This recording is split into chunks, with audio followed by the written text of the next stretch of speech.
We've got a megastar on our hands in the making here. What confidence for a 17 years old.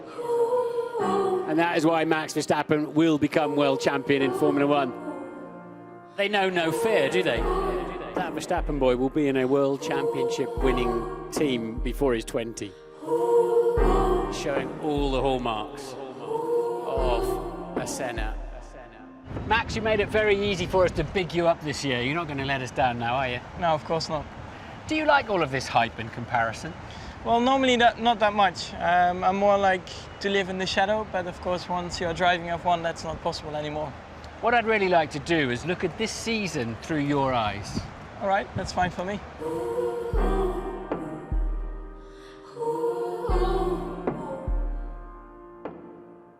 Ten times in the World Championship points. How would you rate your first season out of 10? Well, definitely I can't complain. I had some really good races. I can be very happy with my overtakes. Also, since the summer break, I think also in general the whole weekend build-up is going much better. Also in terms of qualifying. But that's all part of the learning process. I mean, I only did one season of lower category racing, and I think I can give myself an 8. For sure, I will never give myself a 10 because you always need to improve, but an 8, I think it's definitely worth it.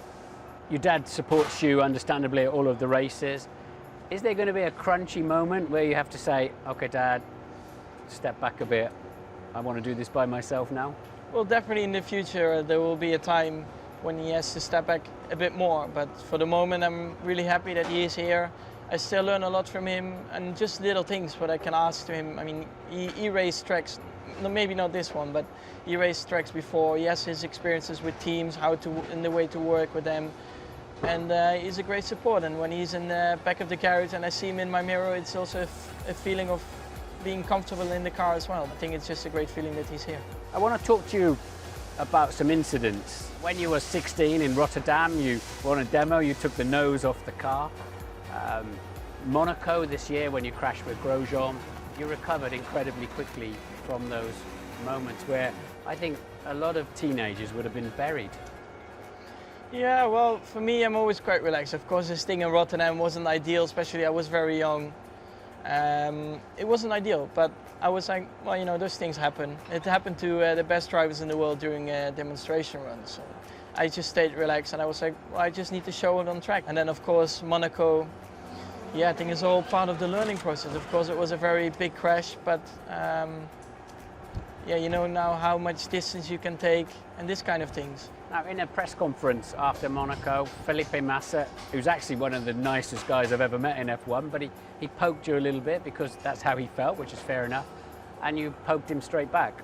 I think he needs to be penalized because what he did it was wrong. Maybe you should review the race from last year and see what happened there. You have to stand up for yourself, and I think that's what I did. And I wouldn't change a thing right now. And to be honest, I mean, there are no hard feelings. But like I said, you have to stand up for yourself, especially in the beginning of your career. In Singapore, you were asked to move over for your teammate, and your immediate reaction, as far as we could tell, was, no, I'm not going to. Yeah, well, there were some discussions already before, but they didn't broadcast it because there were some bad words in between. But okay, we need to swap positions. No! I didn't want to move over. First of all, because I thought the race itself was great. I was on top of it all the time and I was really enjoying it. And I was still challenging for another position. And at the end, we missed a lot of top straight line speed. So at the end, it wouldn't have made a difference. And then, of course, you want to score the points yourself. And when that's taken place and you're driving the car, do you ever think, okay, now I'm in trouble? No, it drives me even more to do a better job. And I think a lot of people agree with it. And that's for me also a confirmation that I did the right thing.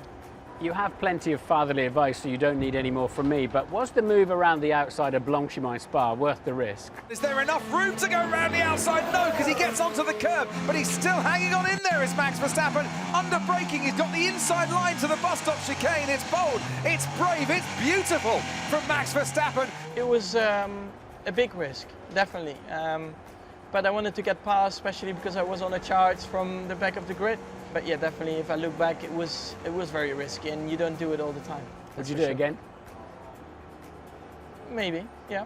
Where can you improve now? Speed, consistency, technical feedback? Everywhere. I'm very happy where I am right now, but like I said, there are so many things still to improve. I'm still very young, so I'm also very convinced that will happen. I'm pretty sure the championship winning teams are already chasing your signature for the future. I hope so. I just focus on track, just focus on doing a good job there, and like I said, hopefully that will give me a chance in the future. One last question. Do you still get a Christmas stocking with all your presents in at Christmas? I don't need any presents. I have everything I need at the moment. This is all what I need. Really? Nothing at all? Nothing. I'm very happy.